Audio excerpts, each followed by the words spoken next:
श्रीराम समर्थ. श्रोते हो, आपण ऐकत आहात श्री गोंदवलेकर महाराज यांचे प्रवचन. आपली सुखदुःखे श्रीरामाला सांगा. तुम्ही सर्वजण छान सेवा करता आहात, याबद्दल शंका नाही. अशी सेवा अखंड चालू ठेवा, त्यातच कल्याण आहे. त्यानेच आपण तरुण जाऊ.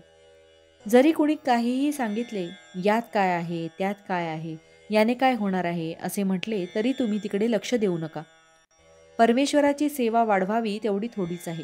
तो फार मोठा आहे, अमर्याद आहे. त्याला पाहायला तशी सेवाही फार मोठी करायला पाहिजे. त्याला पाहण्यासाठी तशी मोठी शक्तीही आपल्याला लागेल.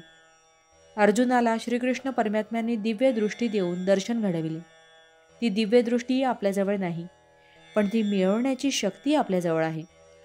भक्तीची प्रगती ही खरी शक्ती, आणि त्याकरिता अखंड नामस्मरण हेच खरे साधन.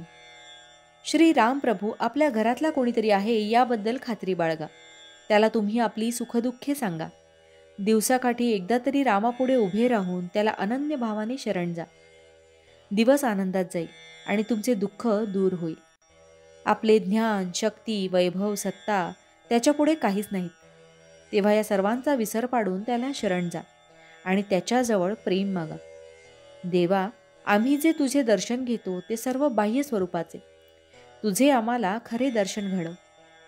आम्ही अवगुण संपन्न असू, तुझे दर्शन व्हावे एवढी सेवा आमच्याजवळ नाही. परंतु तू आता आम्हाला क्षमा कर. यापुढे देवा कितीही संकटे येऊत, आमच्या प्रारब्धाचे भोग आम्ही तुझ्या नामात आनंदाने भोगू.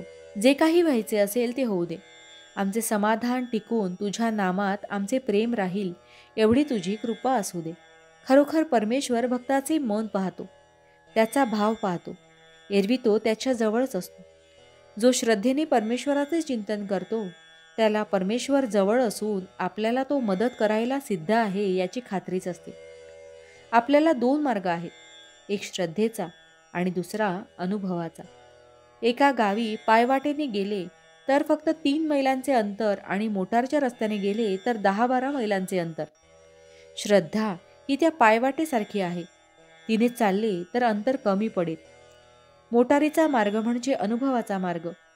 मोटार कुठे रस्त्यात बिघडली किंवा वाटेत कुठे अडथळा आला की प्रगती थांबते. त्याप्रमाणे अनुभवात काही चुकले की प्रगती खुंटते. तेव्हा शक्यतो आपण श्रद्धेचा मार्ग पत्करावा.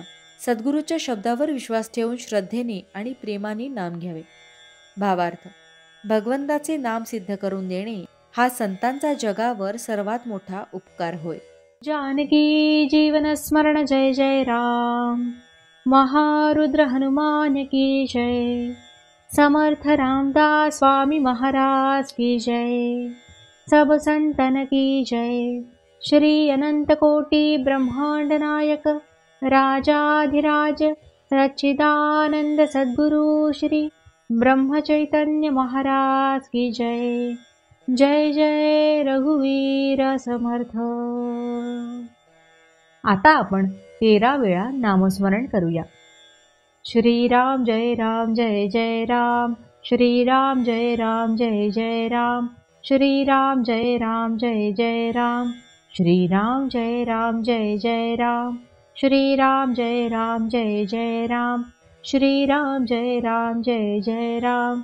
श्रीराम जय राम जय जय राम. श्रीराम जय राम जय जय राम. श्रीराम जय राम जय जय राम.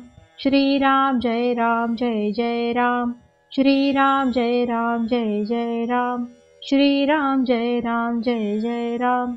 श्रीराम जय राम जय जय राम. जय श्रीराम.